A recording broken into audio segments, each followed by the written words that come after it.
amis, j'espère que vous allez bien. En tout cas moi ça va, je vous reprends aujourd'hui, on est le dimanche 11 juin. Et en fait j'ai depuis plus d'un mois pas fait de vidéo pour plein de raisons. En fait il y a eu les examens, j'ai été arrêtée pour abcès dentaire, pour grippe intestinale. Enfin ça s'est un peu enchaîné là, le mois de mai a été un peu la cata et début juin aussi.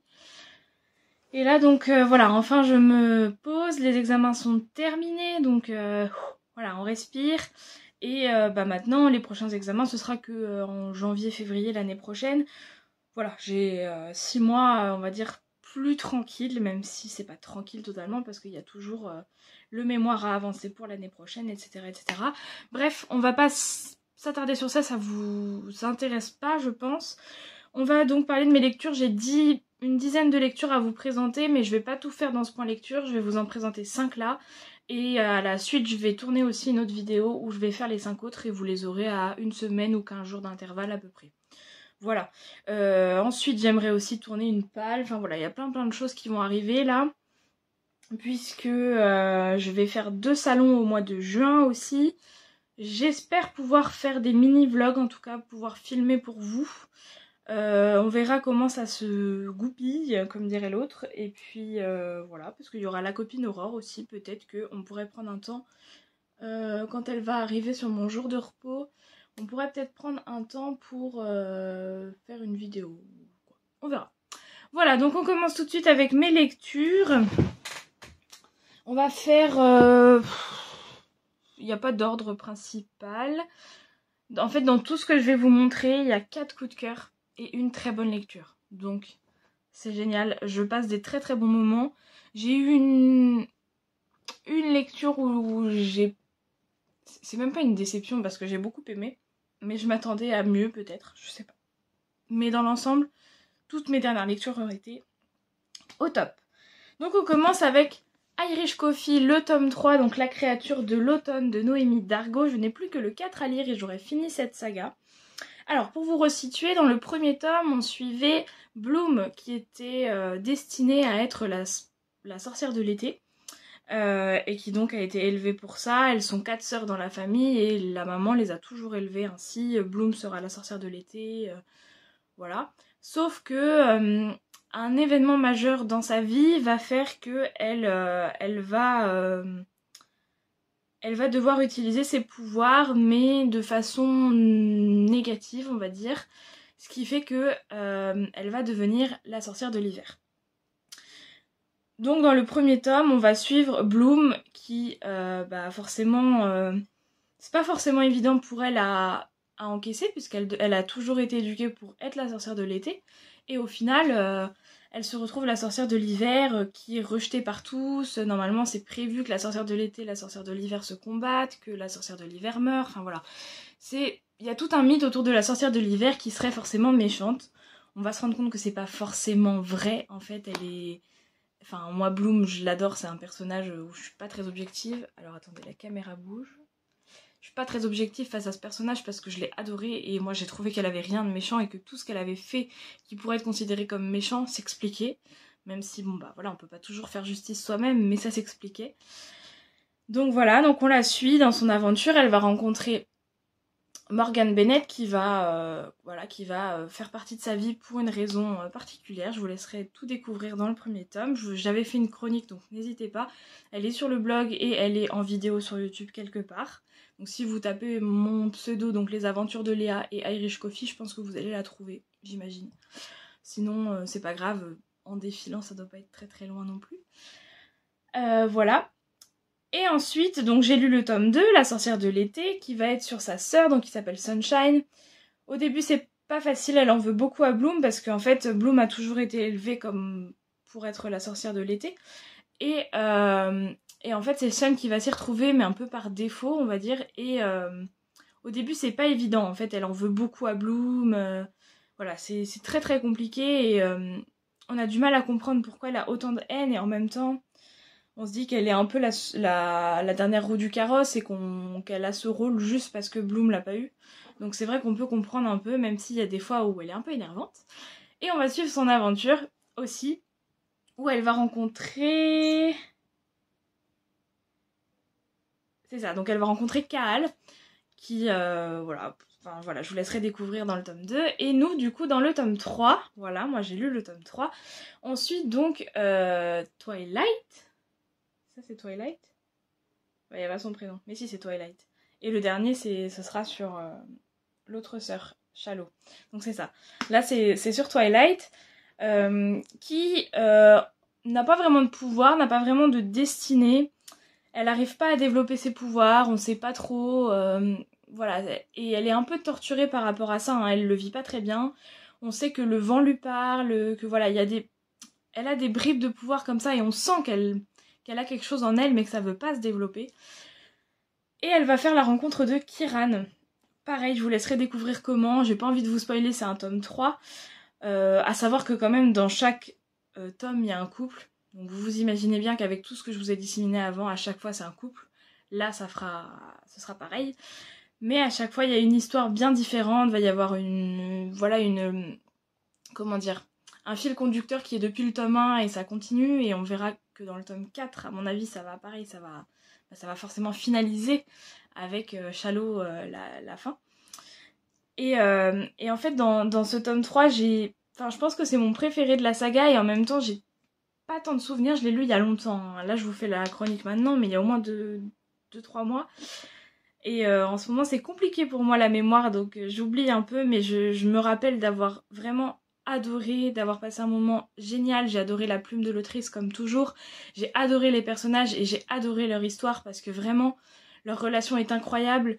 Et puis, la relation entre les trois sœurs aussi, on voit un peu moins Shallow, mais on voit Bloom et Sun qui sont là pour aider Twilight. Et puis, tout le monde est là pour elle aussi et lui dire « Mais non, mais tu as quelque chose en toi, c'est sûr. » Mais ça n'arrive pas. Et voilà. Je vous laisserai découvrir pourquoi la créature de l'automne et pourquoi pas la sorcière pour Twilight. Mais voilà, c'était un tome incroyable, rempli de rebondissements. On rigole parce que c'est Noémie, et Noémie, elle ne sait pas faire sans l'humour. À part Imperium, apparemment, où c'est le seul où c'est plus sombre. Mais à chaque fois, il y a une dose d'humour, elle nous fait des références et... Voilà, enfin moi j'ai adoré. Si vous avez toujours pas tenté La Plume de l'Autrice ou cette saga, allez-y. C'est vraiment top à chaque fois, on passe des moments incroyables avec les personnages et puis on a envie d'y retourner quoi. Donc voilà, je vous laisserai vraiment découvrir et puis me dire en commentaire si jamais vous l'avez lu, si vous avez lu l'un de ces livres ou si vous avez lu cette saga. Et puis bah n'hésitez pas à venir en discuter avec moi. Je suis un peu rouillée, hein, ça se voit, hein, parce que je répète souvent. À mon avis, forcément, je l'ai dit au moins 4 fois. C'est pas grave.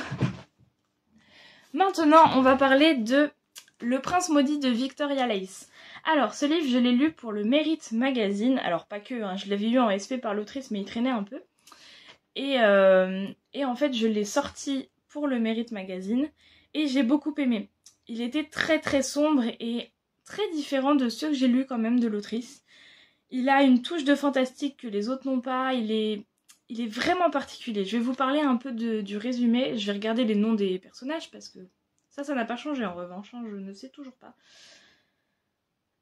Oui, donc on suit Jeff et Sean, c'est ça. Donc Jeff, il est archéologue, prof d'archéologie, voilà, très connu, il va souvent faire des fouilles et voilà, c'est son métier, il est passionné par ça.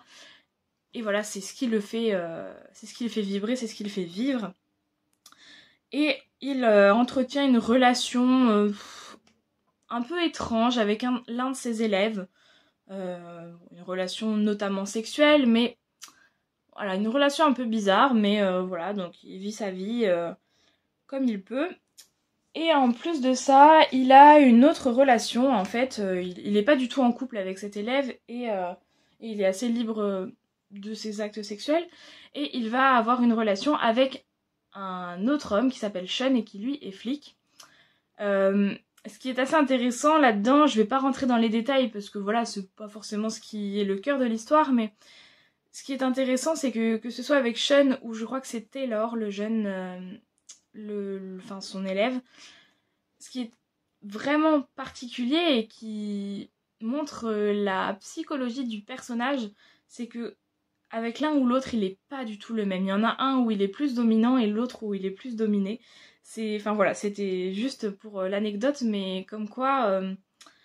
Enfin voilà, il a un peu une... Je saurais pas comment vous décrire en fait avec des mots clairement comment il est, mais on voit qu'il a une double facette en lui et qu'il sait pas trop comment choisir et qu'il a du mal aussi à s'assumer en tant que gay, donc voilà, il y a tout ça. Donc voilà, et en fait un soir il va aller chez Sean, voilà, pour faire leurs affaires, sauf que ce soir-là il va y avoir un déluge. Alors voilà, désolée, j'avais une sonnerie, donc il va y avoir le déluge et il va pas pouvoir repartir en fait. Jeff d'habitude ne dort jamais chez Sean, ils passent jamais une soirée ensemble, c'est vraiment purement sexuel et c'est tout. Même si c'est régulièrement, c'est tout, il n'y a pas d'autre relation entre eux. Mais là, Sean va lui proposer de rester dormir et manger puisque toutes les autorités, la télé, tout ça, tout le monde dit restez chez vous, c'est trop dangereux de sortir. D'autant plus que Jeff est motard, donc voilà, ça fait beaucoup de risques. Il va accepter, même si Sean avait peu d'espoir qu'il accepte, au final il va accepter, il va rester et il va dormir chez lui. Donc la soirée est assez rigolote à voir et à lire de l'extérieur puisque en fait ils ont pas ce rapport de on discute, on se raconte notre journée, tout ça, ils l'ont pas. Et c'est assez gênant même parce qu'ils savent pas trop quoi se dire, voilà, c'est un peu... C'était rigolo et c'était mignon à voir. Et donc le lendemain, Sean va être appelé parce que voilà, il s'est passé quelque chose et Sean va être appelé et Jeff va lui demander, va lui imposer, même pas lui demander, de l'accompagner dans sa nouvelle enquête. C'est ce qui va se passer et du coup Sean va dire non au début parce que Jeff n'est pas un flic et tout, mais au final il va dire oui et ils vont tous les deux mener l'enquête. Et en plus de ça, il faut savoir qu'il y a plusieurs années, Jeff a ramené des artefacts d'Égypte, en fait, là où il était parti faire des fouilles archéologiques. Il a ramené des artefacts qui n'étaient pas seulement des artefacts, et c'est là où le côté magique et esprit un peu démoniaque ou pas va venir s'infiltrer dans l'histoire. Je m'y attendais pas du tout parce qu'en fait, pour être honnête, souvent les Victoria, je ne lis pas le résumé, j'ai confiance en elle, j'aime sa plume. Et là, quand j'ai vu arriver ça, j'ai dit waouh! Ah ok. Et en fait, il est hyper original puisqu'elle va nous faire des flashbacks de certains personnages. Enfin voilà, c'est très fouillé, mais par contre, c'est très sombre. Il y a des scènes de violence extrême, vraiment. Des scènes de torture, de mise à mort. Enfin voilà, c'est puissant, c'est dur. Moi, il y a eu un moment où j'ai dû le poser et faire... vous voyez, un peu... voilà, la pression monte et c'est dur à lire et on n'est pas bien et on a mal au ventre et on a envie d'hurler. Enfin, vraiment, elle montre l'injustice et enfin, vraiment, c'était horrible. Mais on passe un excellent moment, les personnages sont attachants. Évidemment que c'est une fin, un happy end, on va dire. Et voilà, c'était top. C'est un one shot que je vous recommande vraiment si vous n'êtes pas trop sensible, parce que vraiment, je vous le dis, et je l'ai mis dans ma chronique, il y a des scènes de torture qui sont explicites et qui peuvent heurter la sensibilité, hein, clairement. Donc n'y allez pas si vraiment vous êtes trop sensible, mais si vraiment, comme moi, vous pouvez passer au-dessus, allez-y. C'est une romance incroyable qui nous fait vivre plein d'émotions et voilà, je peux que vous dire d'y aller. On passe encore à un coup de cœur. Bah oui, il y a quasiment que ça dans cette vidéo, donc forcément.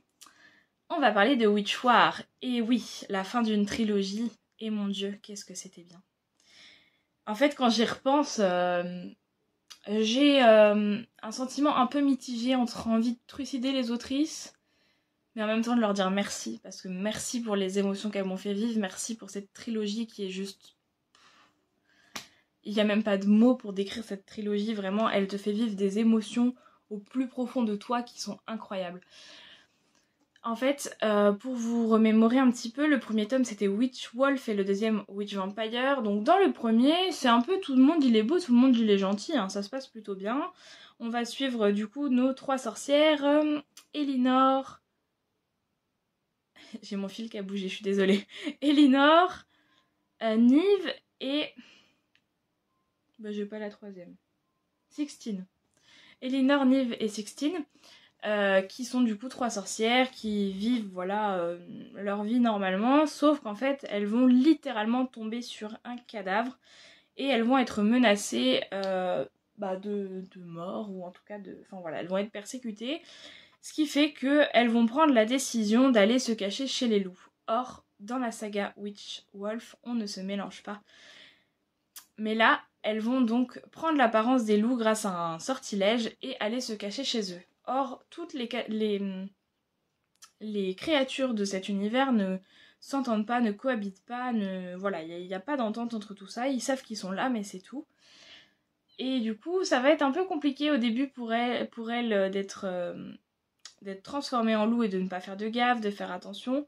Évidemment, tout va pas se passer comme elles l'avaient prévu, puisque forcément, elles ont joué avec le feu en allant se cacher chez les loups. Et évidemment que ça va être très compliqué. Le premier tome est plutôt cool, franchement, on suit leur évolution, leur rencontre avec les loups, et voilà, enfin, plein de choses. Et à la fin du 1, on a un cliffhanger avec l'arrivée des vampires. Les vampires qui vont prendre une place très importante dans le tome 2 et qui vont faire un peu... comment dire, qui vont mettre en place l'intrigue, j'ai envie de dire. À partir de leur arrivée, tout va changer et tout va se bousculer et le récit va être plus lourd, plus intense, avec plus de suspense et plus de révélations, de trahison. Enfin voilà, il va y avoir beaucoup d'éléments qui vont arriver dès le tome 2. Le tome 2 était une souffrance extrême, vraiment, puisque voilà, il se passe des choses horribles et à la fin du tome 2, on se dit waouh, mais qu'est-ce qu'elles vont nous faire pour le tome 3? Parce que la fin du 2 était juste horrible. Nos personnages étaient dans une situation... on sait même pas comment elles peuvent s'en sortir face à ça. Et sachant que à chaque fois, elles ont... En fait, on suit des femmes, mais on suit aussi des hommes, que ce soit des loups, que ce soit des vampires, que ce soit des sorciers. Et donc, que ce soit pour les personnages masculins comme pour les personnages féminins, on se dit waouh, qu'est-ce qui va se passer dans le 3? Désolée, j'ai été interrompue, donc voilà. Elles ont fait pire, oui, je pense qu'on peut dire qu'elles ont fait pire. Je sais pas en fait. On ressort de là-dedans vraiment détruit, mais en même temps, c'était beau. En fait, c'était beau. Ce tome 3 n'aurait pas pu se finir autrement, je pense, au vu de ce qui se passe dans le tome 2. Et c'était fort, en fait. On voit l'amitié des filles qui est décuplée, on voit de l'amour, on voit plein de choses. Et on voit qu'en fait, c'est pas forcément qu'une question de race, et qu'en fait, ils peuvent se mélanger, et qu'ils peuvent s'entendre aussi. Enfin voilà, il y a plein de beaux messages, je trouve, qui sont glissés sur l'amitié, sur le racisme aussi au final, même si c'est caché par des créatures surnaturelles, c'est quand même intégré. Et puis, bon bah voilà, on a quand même la touche de notamment Sienna, hein, je te retiens, puisqu'elle a fait des dégâts dans cette trilogie, mais pas qu'elle, hein, puisqu'elle a commencé, mais les autres ont suivi, hein, enfin voilà. C'était top, franchement je saurais pas quoi vous dire de plus, c'était un gros coup de cœur, une trilogie qui restera gravée dans ma mémoire, et puis je le relirai c'est sûr, hein, parce que j'ai passé un tellement bon moment, et puis voilà, je suis amoureuse de cette saga et de la plume des autrices, je peux que vous conseiller d'y aller, si vous avez pas peur de trop souffrir, parce que quand même, elle nous malmène un peu, hein. Ensuite, on continue avec un coup de cœur. Il s'agit de Ellie, le tome 1, l'héritière de Pauline B.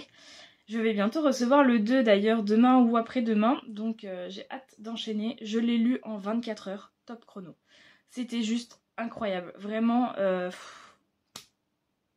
Donc on va suivre Ellie. Ellie qui est une orpheline. Elle a été adoptée à ses 18 ans.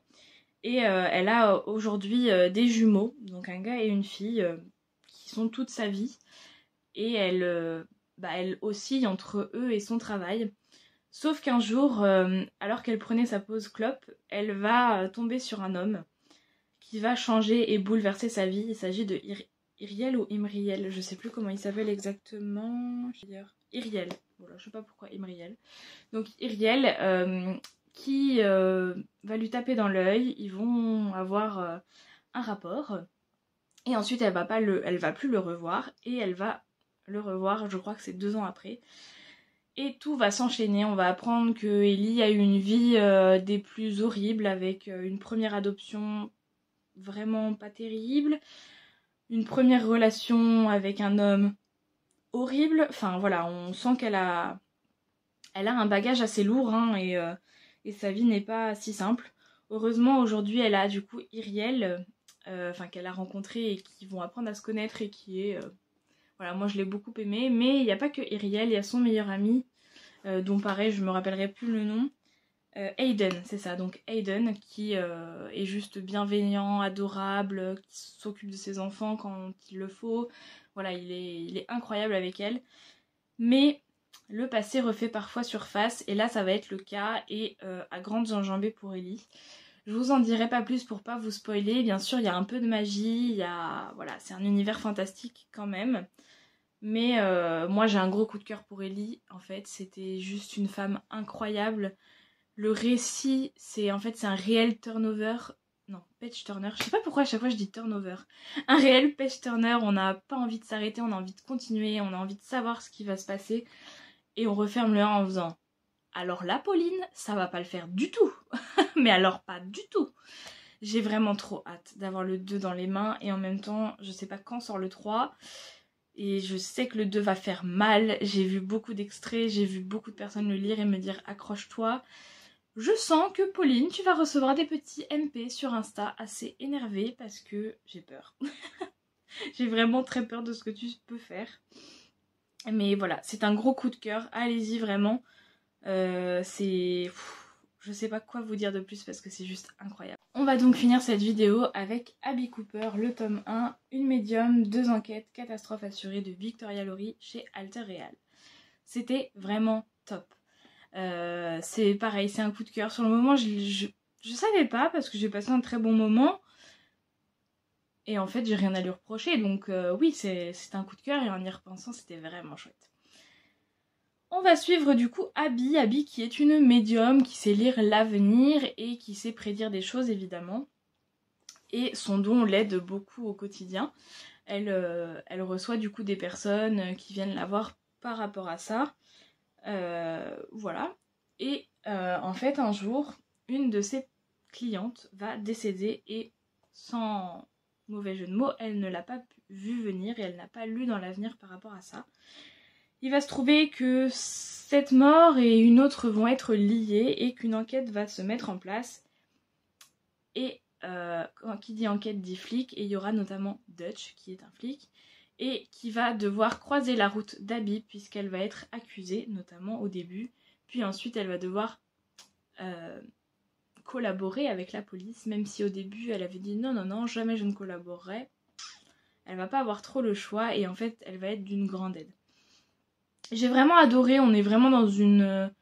Je pense que ça va être un peu comme une furie en ville que moi j'aime bien, avec à chaque fois une enquête... Voilà, avec la magie du médium et en même temps la police et le flic. Moi, ça m'a vraiment fait penser à Bureau fédéral de la magie que je lis de chez Alter aussi. Parce que voilà, on a cette dualité surnaturelle et enquête concrète policière. C'est assez chouette, franchement, ça se lit super bien. Les personnages sont hyper attachants. Moi, j'ai trop hâte de continuer à lire cette saga. Le 2 est sorti et je vais d'ailleurs me le procurer tout bientôt. Normalement, en début juillet, je l'achète et puis je le lis tout de suite. Voilà. Je sais pas quoi vous en dire de plus, à part que c'est une enquête, c'est cool, les personnages sont attachants, la plume est addictive, on tourne les pages assez vite. Et pourtant, je crois que les chapitres sont un peu longs. Hein. Je crois qu'il y a une trentaine de pages à chaque fois. Hein. Ouais, c'est ça, hein, une trentaine de pages par chapitre, donc ils sont quand même conséquents. Mais je ne l'ai pas ressenti difficilement, ça s'est lu voilà, tranquillement, sans problème. Et puis c'est un gros coup de cœur, donc allez-y vraiment. Et puis si vous l'avez lu, n'hésitez pas à venir en parler avec moi parce que c'était top. Voilà, c'en est tout pour cette vidéo qui m'a l'air un peu sans dessus dessous. J'espère que ça va aller pour vous. J'ai cherché mes mots plusieurs fois, comme quoi quand je suis trop longtemps sans faire des vidéos, après c'est pas évident.